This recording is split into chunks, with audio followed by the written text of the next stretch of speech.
That real చాయ్ వాళ్ళని మాట్లాడమంటున్నారు అనమాట.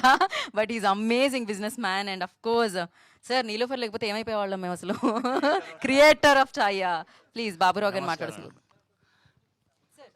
మన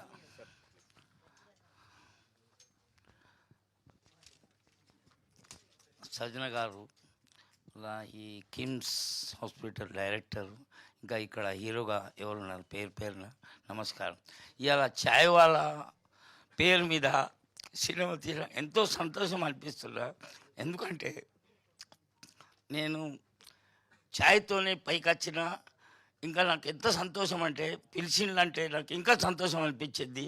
నేను అంటున్నా కదా, ఛాయ్ వాళ్ళ పియమైండు ఛాయ్ వాళ్ళ అని ఈ సినిమా రిలీజ్ అయినాక ఛాయ్ వాళ్ళ పేరు మీద సినిమా డైరెక్టర్ కానీ హీరో కానీ వరల్డ్లో ఫేమస్ కావాలని నా కోరిక. ఎందుకంటే ఛాయ్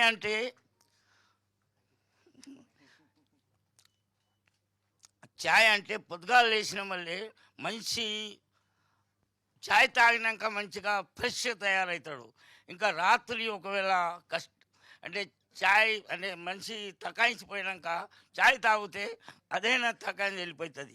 ఛాయ్ అంటే ఎన్నో 50 రకాలు ఉన్నాయి, చెప్తే పెద్దగా అవుతుంది. అంటే ఒక మినిస్టర్ కానీ డాక్టర్ కానీ ఆయన ఆపరేషన్ థియేటర్ మీద పోకముందు ఒకవేళ ఛాయ్ తాగే అలవాటు ఉంటే, ఆనాడు ఛాయ్ తాగకుంటే ఆయన ఆపరేషన్ అయిన సక్సెస్ కాదు. ఆయనకు అట్లా నమ్మకం ఉన్నది. మినిస్టర్ అయినా ఏదైనా కానీ ఆ ఛాయ్ తాగినాకనే నాకు హ్యాపీనెస్. ఒక్కనాడు ఛాయ్ తాగకుంటే ఆఫీసులో పోతే ఇవాళ మనసు మించి కాలేదు. అంటే ఛాయ్లో ఎన్నో ఉన్నాయి తడిగలు. మన దోస్తు కావాలంటే ఛాయ్ తాగాలి, ఎవరైనా ఆకలి అయితే ఛాయ్ తాగాలి, ఎవరికైనా ఒకవేళ ఫంక్షన్లో పోయినామంటే ఫంక్షన్ లేట్ అయిందంటే వాళ్ళంతా ఛాయ్ తాగిపిస్తే వాళ్ళంతా గంట లేట్ అయినా కానీ నడుస్తుంది. అంటే ఛాయ్లో ఎంతో ఉన్నది. ఇక చెప్తే పెద్దగా ఉన్నది కానీ ఇక మీకైతే చెప్పసాలా. కానీ ఛాయ్లో ఎన్నో రకాలు. ఒకవేళ కోట్ల ఫైల్ ఉన్నదనుకో, అది ముంగట పెట్టాలంటే ఆయనకి ఛాయ్ తాపిస్తే ఆయన ఏం చేస్తాడు, ఫైల్ మొదలు పెట్టేస్తాడు. సార్ ఇవన్నీ సీక్రెట్లు కాదా? అంటే ఎన్నో ఉన్నాయి, నేను చెప్తే మీకు అనాలి, రాసుకోవాలంటే ఎక్కువ ఉన్నాయి నా దగ్గర.